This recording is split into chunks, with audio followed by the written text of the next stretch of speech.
Hello again everyone, Mary Rose here at Stitch Bliss Corner on the 26th of January 2024, and I hope everyone had a wonderful Christmas and the new year is starting really well.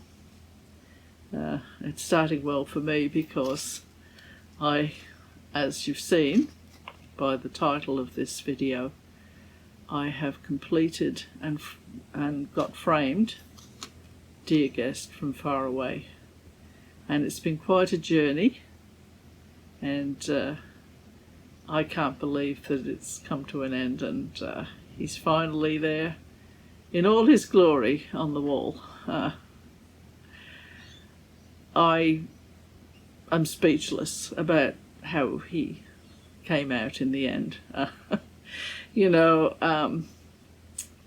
think as stitchers we all have a piece that takes our imagination, that captures our imagination, and I always put it to the test. If I see something that is a piece that requires a lot of work, I usually stop myself from doing anything for at least a month. I sort of think about it. Do I really want to stitch this? Because it's such a commitment. And, I've seen people planning to stitch a piece, and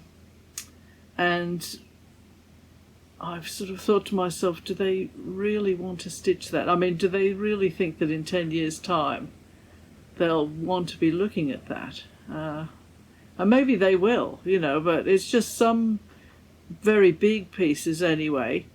They do require a lot of thought as to whether you really want to make that commitment, because there are so many other pieces too, and I think that's a problem for all of us, that we can be halfway through something and another little glittering prize turns up and you think,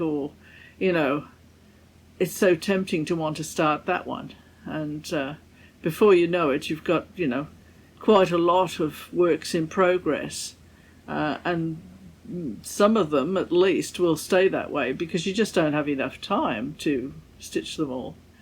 So it's really quite a difficult task, and I think we all struggle with it, most definitely.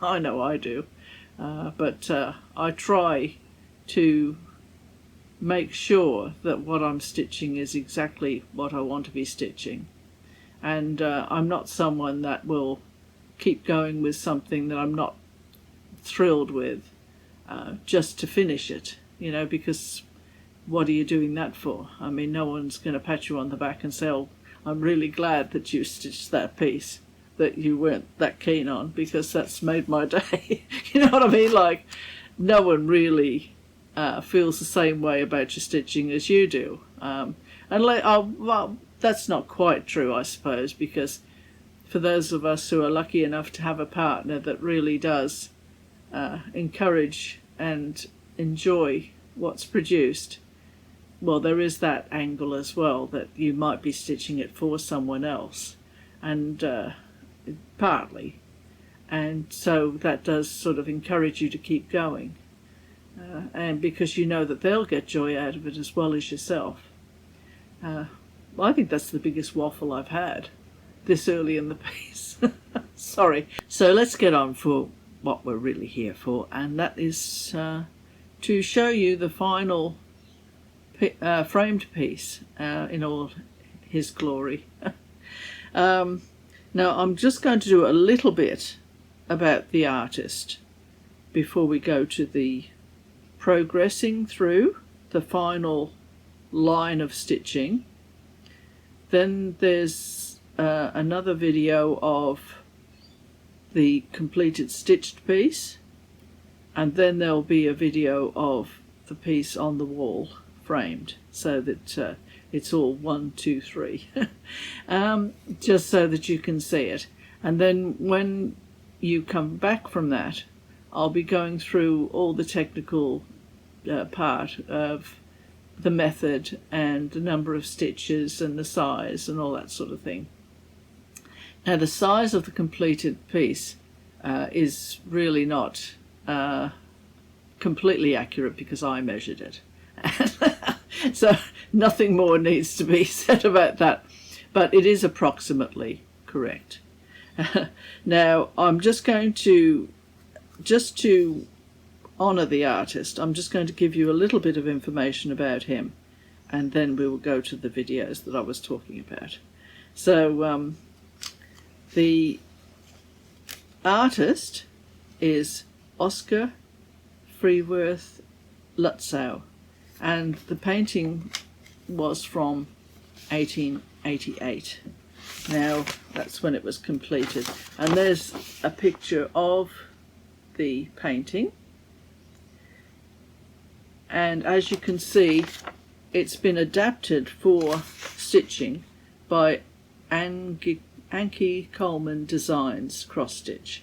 So they did do a wonderful job of transferring the painting into a form of stitching, so I congratulate them for that. Now it's on 18 count Ada, and I'm just looking now for my information on the artist, which is right here. The painting is currently in the Hermitage Museum. And there's the museum. It's not on permanent display. If it was, I think I'd be tempted to go there and have a look at it, but it'd be just my luck that it'd be down for cleaning if I went to all that trouble to get there. Now the artist who painted, he's painted in the style of the bourgeois realism in the late 19th and early 20th centuries. He was born in Moscow in 1862 on May the 12th. His father served as the chief engineer of the Nikolaev Railway. His mother came from a Swedish merchant family.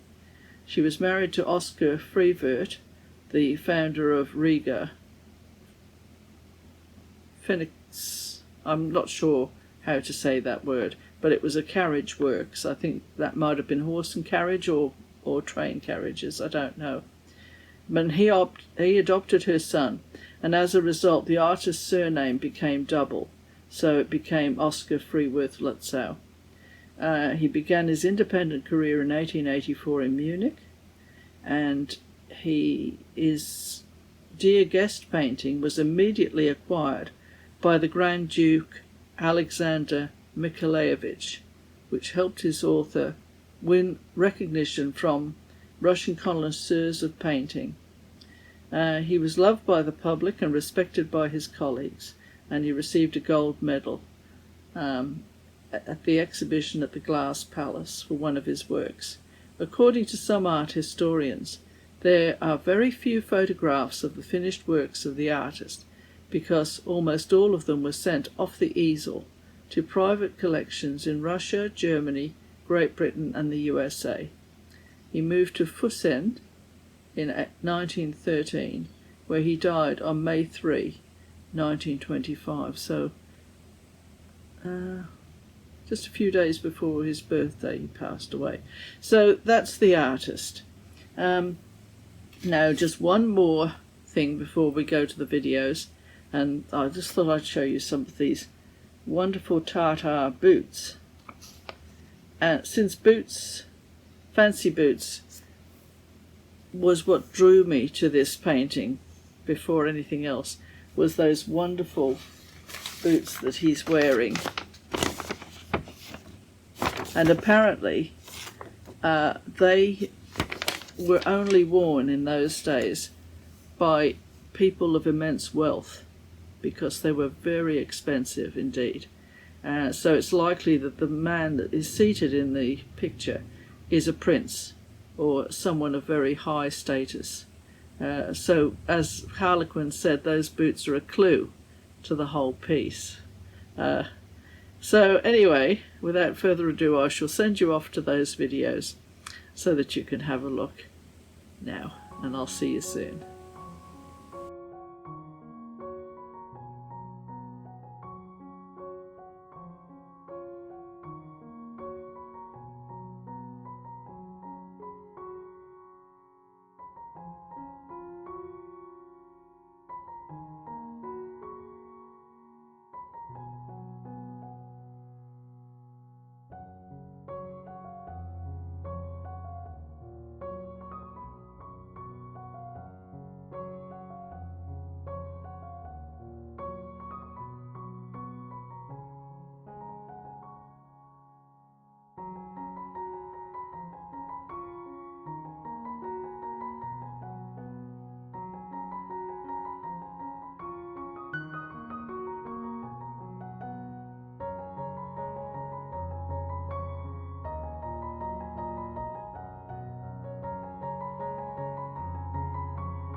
14th of December 2023, and Fancy Boots is now complete.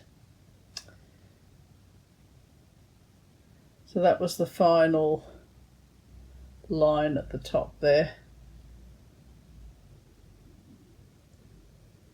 And Harlequin's stitch is right up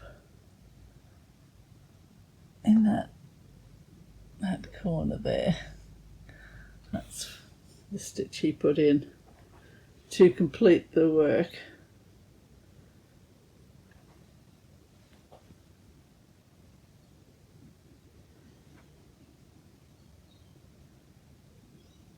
So it's really well nigh impossible to get it all in the iPad frame, so I'll have to prop it up against a chair when it comes back from the framers, so that you'll be able to see it.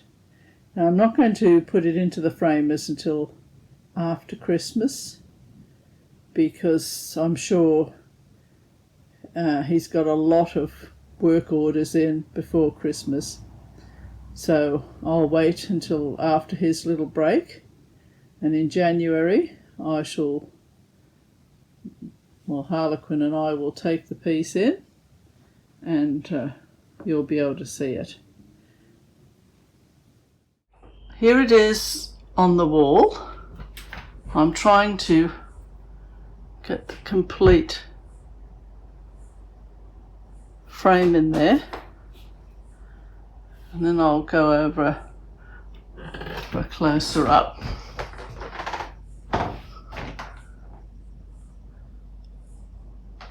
Just go across.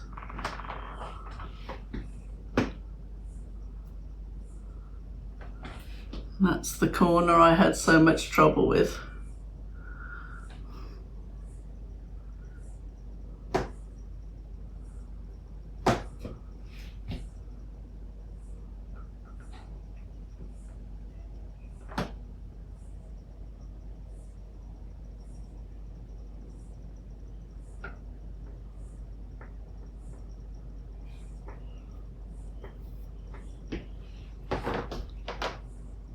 And that window there is 1/1 threads, and the rest is 2/1.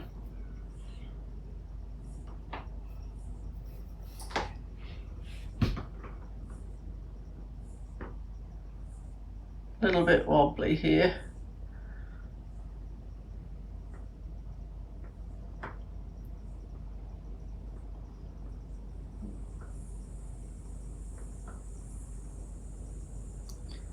And across.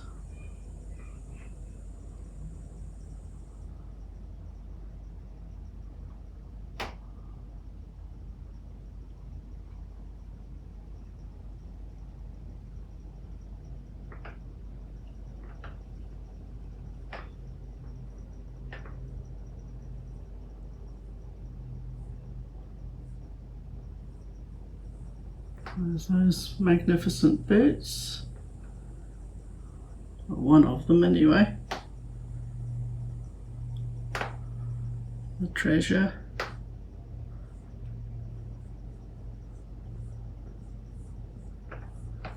The trip hazard and the carpet.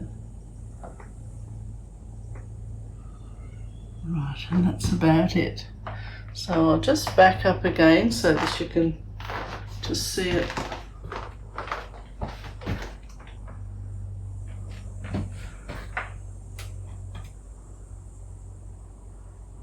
And there it is.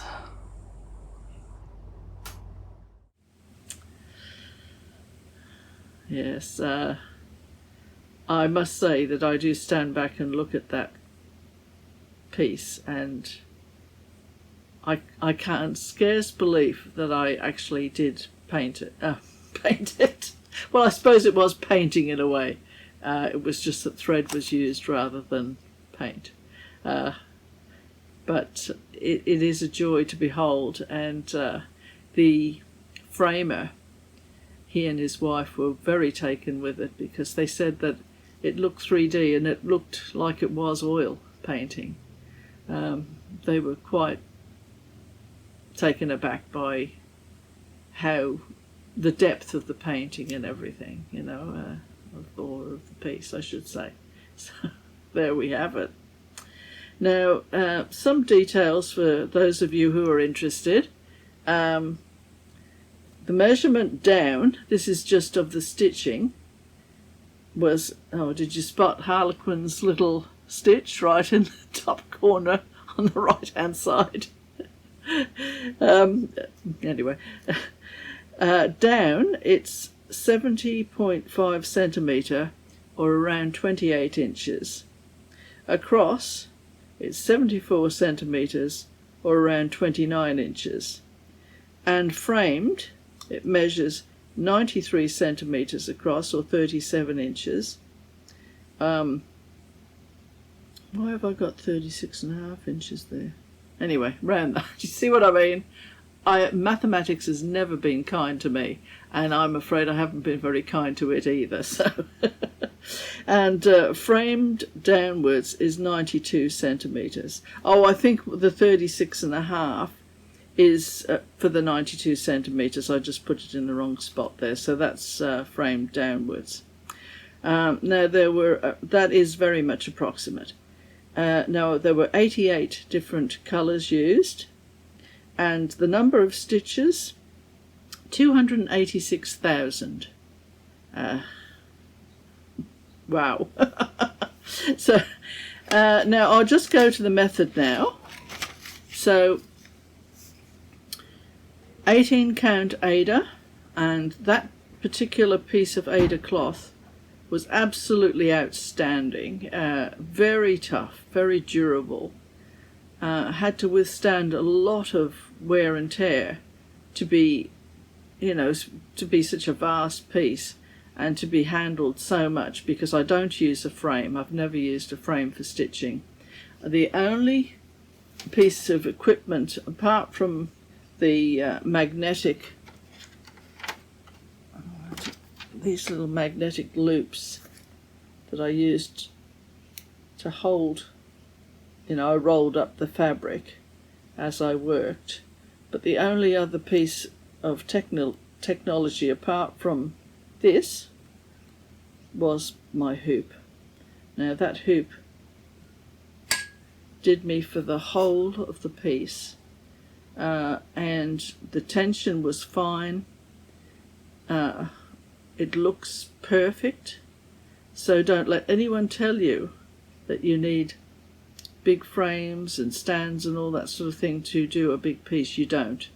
I suppose according to each individual stitcher, results may vary. That's the only thing I put in there, because, when you use a hoop, you have to tighten it to your satisfaction, so maybe if you put it in a bit too loosely, you're not going to get the same look of evenness as you would if you made it a bit tighter, and everybody's different, so it's a bit like knitting, you can be a loose knitter or a tight knitter, and you adjust everything according to your own personal style. So anyway, that's my word for the hoop.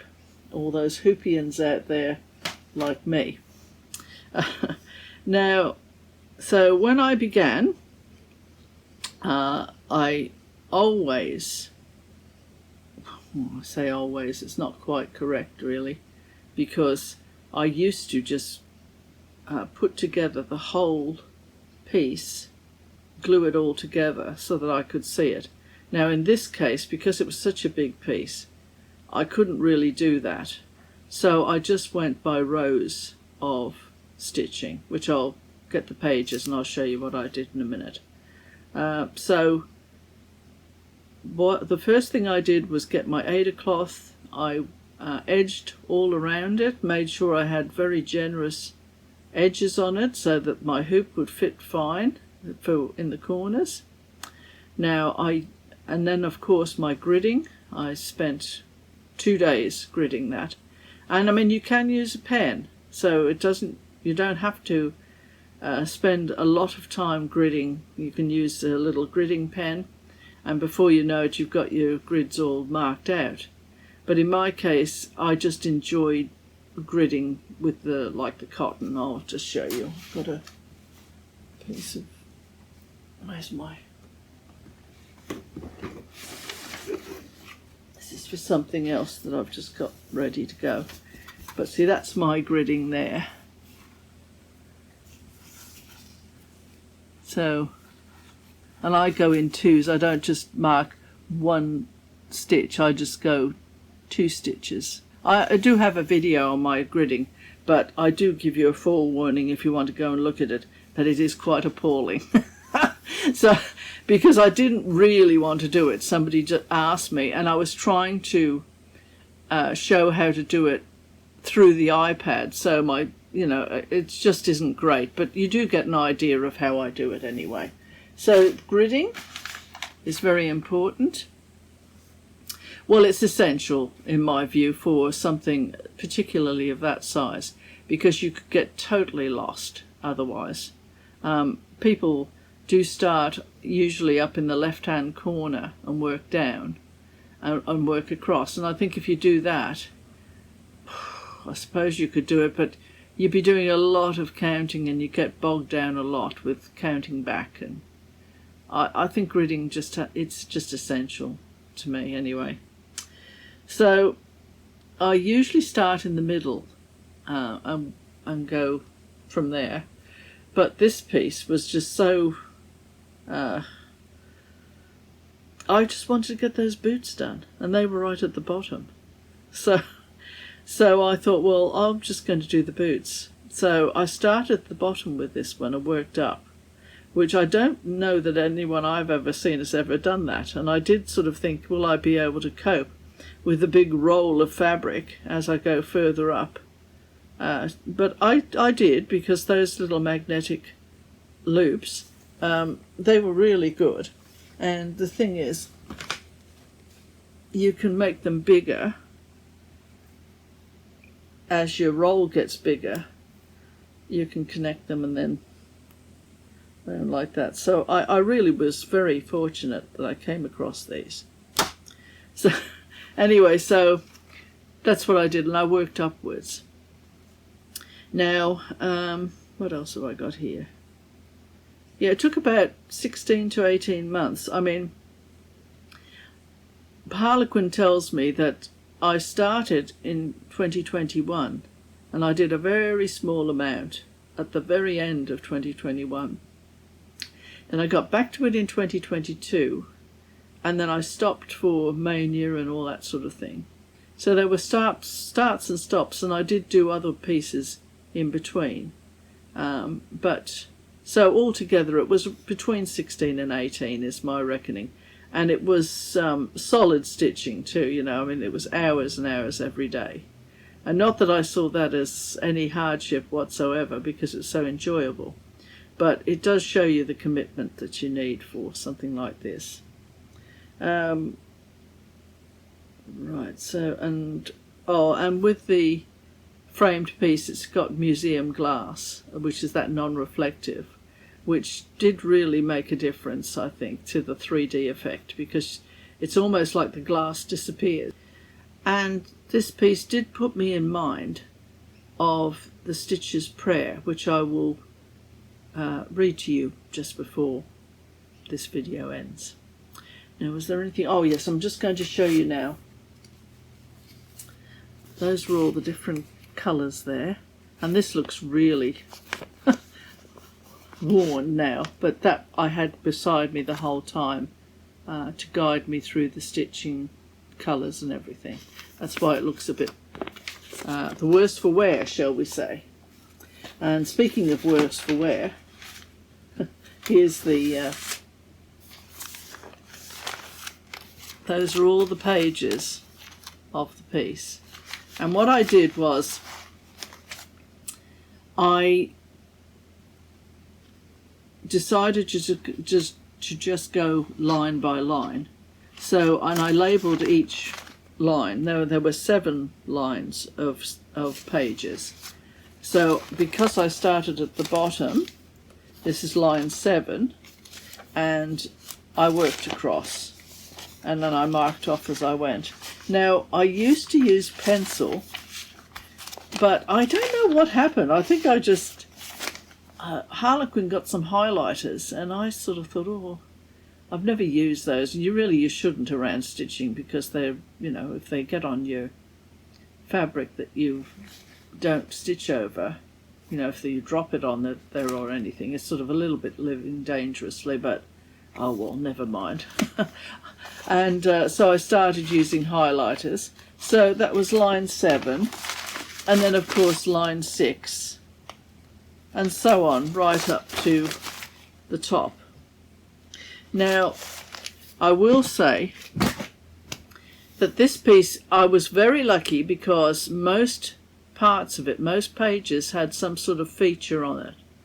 But the top, that top corner, just on the right side, those last 2 pages, they were very tough going. I had to, and I didn't think I'd be like that. I thought, oh, final row, I'm just going to enjoy every bit because I know it's the last one, there isn't one above. But those last 2 pages were a real grind. I don't know what it was, I really don't. Maybe part of it was because I was thinking of the next piece that I'm going to be stitching. I don't really know. But yes, that was tough. But that was the only part I found tough. Maybe it was more like being so near yet so far away. It was a bit of that, I think. But all in all, of course, it's well been worth it. At this stage too, I would like to thank Harlequin very much for his encouragement and for doing these videos, editing them and everything. And he's, nothing is too much trouble for him.